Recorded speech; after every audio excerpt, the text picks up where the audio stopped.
Hi, everyone. Steve Adubato. We kick off the program. First time guest, I'm sure he'll be back again. Chris Widelo is the state director of AARP, New Jersey. Chris, good to see you. Good to see you as well, Steve. Thanks for having me.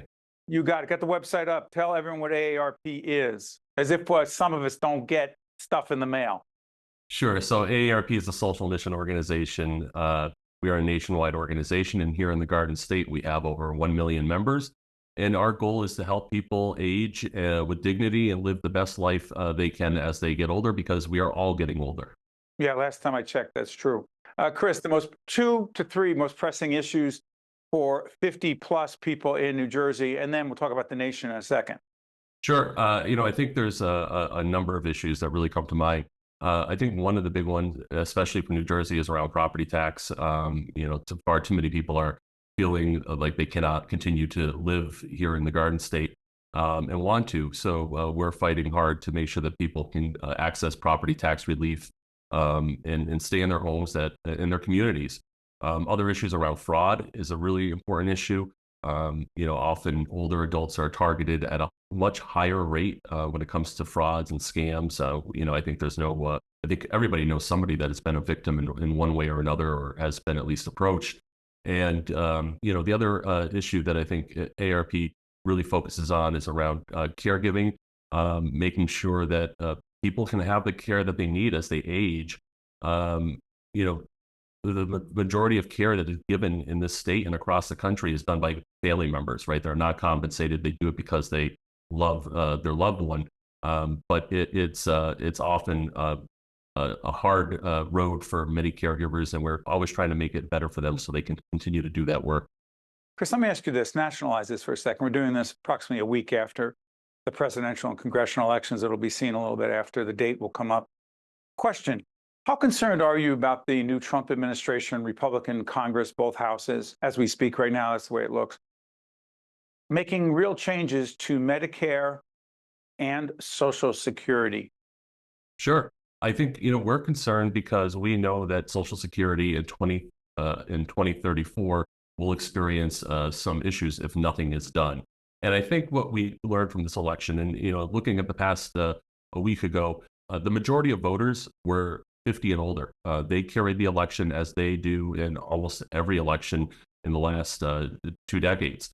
And I think what we know from our members and from older voters is that they care about the issues of Social Security and Medicare very deeply.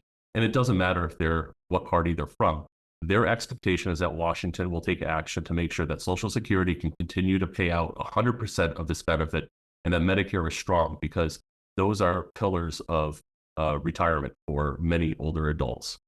But Chris, hold on. If something has to be done with Social Security, as many argue, to keep it solvent for the future, and some have argued, yeah, we need to cut benefits, we need to raise the retirement age before you begin to collect, whatever. Do you believe any substantive changes need to be made in the formula and the distribution of dollars from Social Security, or leave it the same? We need to have a conversation. I mean, that's the starting point. There has to be a national conversation that is free and clear of all these other issues, the debt ceiling, you name the different issues that are floating around Washington that they often want to tie Social Security to. This is the bedrock of people's retirement. They have worked their whole lives, have paid into this system, and they are expecting their benefit when they retire. And so we have to have a national dialogue where we have both parties sit down and think about what are some realistic solutions to keep this program as strong as it has been for the last 80 plus years. So without that conversation, we can't even speculate as to what the solutions need to be. But we have 10 years. We've known that this date was coming since the 80s, and it's time to for everybody to sit down in Washington and address this important topic. Chris, bring this back to New Jersey again, the Stay NJ program. Tell everyone again what it is and why it relates to people 50 plus. Sure. So the Stay NJ program is a new program that was passed this year, signed into law by Governor Murphy, and we worked closely with the legislature and the governor. It will streamline the property tax relief efforts in the state. It will make sure that if you qualify based on age and income, that you can access the different property tax relief measures. Currently, we have the Anchor program, and then also the Senior Freeze program. Chris, before I let you go, most common misconception about AARP is? I think it's that it's just for seniors. I think that people think about it as, oh, that's for people that are older than me. We're really about helping people as they age throughout their process. And so the things that we work on are often good for people of all ages, but we're really focused on making life better for people as they age. And, we engage a lot of folks to volunteer in our state to help run the programs that we offer and give back, because often people want to be involved and give back to their communities. Chris Widelo, State Director of AARP NJ. Their website's been out. Find out more about the work they do every day. Chris, thank you so much for joining us. We appreciate it. Thank you very much, Steve. I'm Steve Adubato. Stay with us. We'll be right back.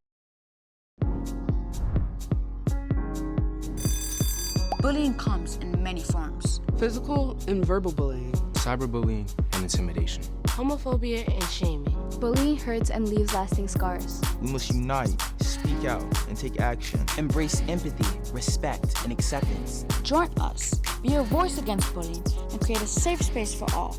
See the AARP specialist for assistance and support at your school. Also brought to you by EJI Excellence in Medicine Awards, a New Jersey Health Foundation program.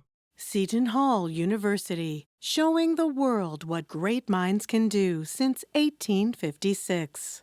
The Turrell Fund, a foundation serving children. Newark Board of Education. Eastern Atlantic States Regional Council of Carpenters.